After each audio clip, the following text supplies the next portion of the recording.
So I graduated from Berklee College of Music with a degree in music performance and a dream to work on Broadway. I wanted to perform on a Broadway stage, which in and of itself is actually pretty funny because at the time, I'd never actually been to a Broadway show. I didn't graduate from High School Musical, and college was nothing like the movie Fame.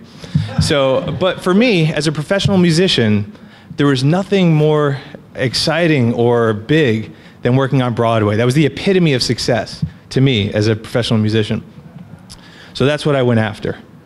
And so like any good college student dreams of, I moved back in with my mom after I graduated. And she lived right outside in New Jersey. And so it's very easy for me to get into the city. And at the time, the internet was in its infancy.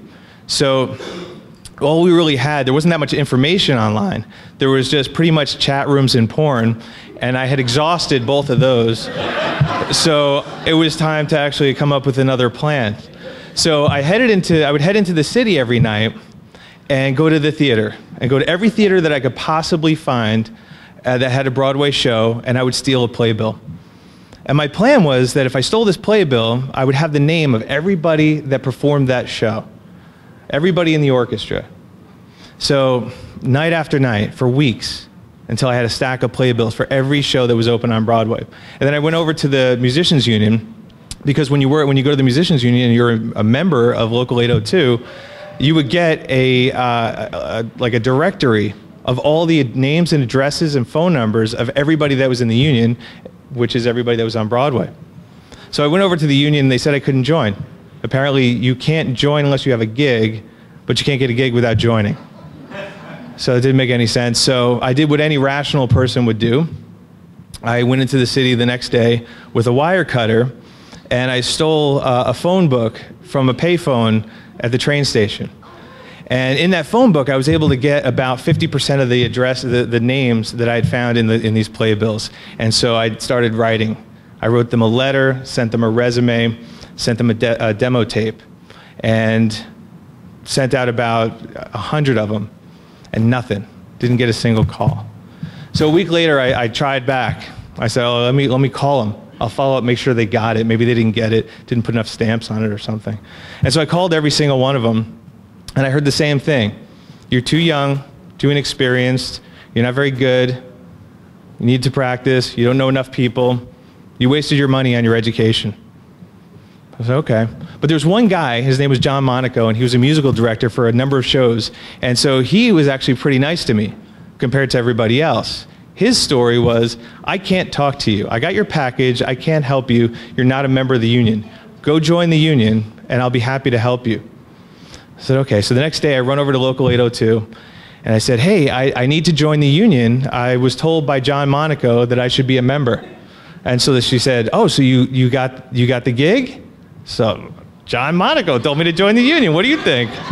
So she goes, oh, that's great. Oh, congratulations. I got the congratulations. Apparently John Monaco is directing a new show, and they thought I was the bass player. So I got him. So from that point on, I was a card-carrying member of Local 802. And so I went home. I raced home, and I called John Monaco, and I said, hey, look, I got my card. Here's the number. What do I need to do? And he said, okay, well, you're barking up the wrong tree.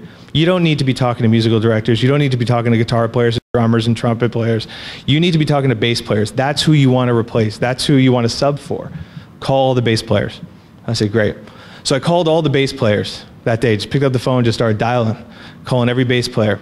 I heard that I wasn't experienced enough. I wasn't good enough. I was too young. I didn't know what I was doing. I wasn't connected enough. My education was a waste of money. So that wasn't going to deter me. I figured, I started thinking about it, gave it a week or two, and it occurred to me that I have nothing to offer these people. They have a gig that I want, and I'm giving them nothing in return. I just want something. So I got to fix this. So I call them all up again. I said, hey, this is like 2 weeks later. I'm writing an article for Bass Player magazine about what it's like to work on Broadway. Now, Bass Player magazine was the biggest bass magazine in the world at the time. Would you like to be in the story? I'll feature you in the story. Every single bass player said yes.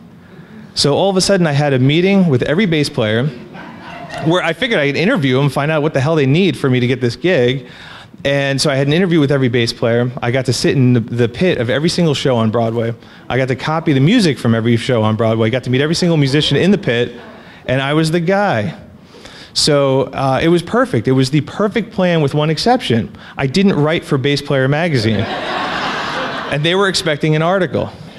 So after I had talked to everybody, okay, I got all the information I needed. Now I think I can get the gig. But so what I did was I called Bass Player magazine. I figured, why not? So I called Bass Player magazine. I said, look, I'm friends with all these people that work on Broadway, and I wrote an article about what it's like to be a bass player on Broadway. Would you guys be interested? And they said, we'll take it. Send it over to us. Perfect. Except I didn't write the article. I just interviewed the people, so now I have to write this article. They're expecting the article. So I write this article, and I get it out. So they actually gave me $400 for it, which was hilarious because I was going to give it to them for free, just to save a little face. And I sent the article came out in the magazine, and I followed up with a phone call. And everybody said, thank you for the article. So I said, great, now what about the show? Is there any chance I can get on the show? It's this thing where I gave you something, now I want something. And they said, well, you're too young. You're not experienced. You're not good enough. You're not connected enough. So your education was a waste of money. But there was one guy that was really, really nice to me. He said, I can't tell you how much it meant to me to be in that. And he just kept saying that. So I was like, well, let's talk about it over dinner. And so I took him out to dinner, and I was all ready with my pitch. I was going to get this show. I was going to knock this out of the park. And he was talking about his dad. And his dad was a bass player. And his dad had passed away 15 years earlier. And I didn't know at the time, but his dad had played for all these incredible musicians. He was the bass player for Bob Dylan, for Jim Croce, for all these amazing, amazing performers. The problem was back then they didn't actually put your name in the liner notes. What they did was they just never heard of you. You were a studio guy. You came in, recorded the record, and you left, and nobody ever heard of you. And he died, and he never got the notoriety that he wanted. Now here is this guy that's been struggling with this his entire life, and he now got the notoriety that his dad never got. And it was such an amazing, just seeing the pain on this guy's face.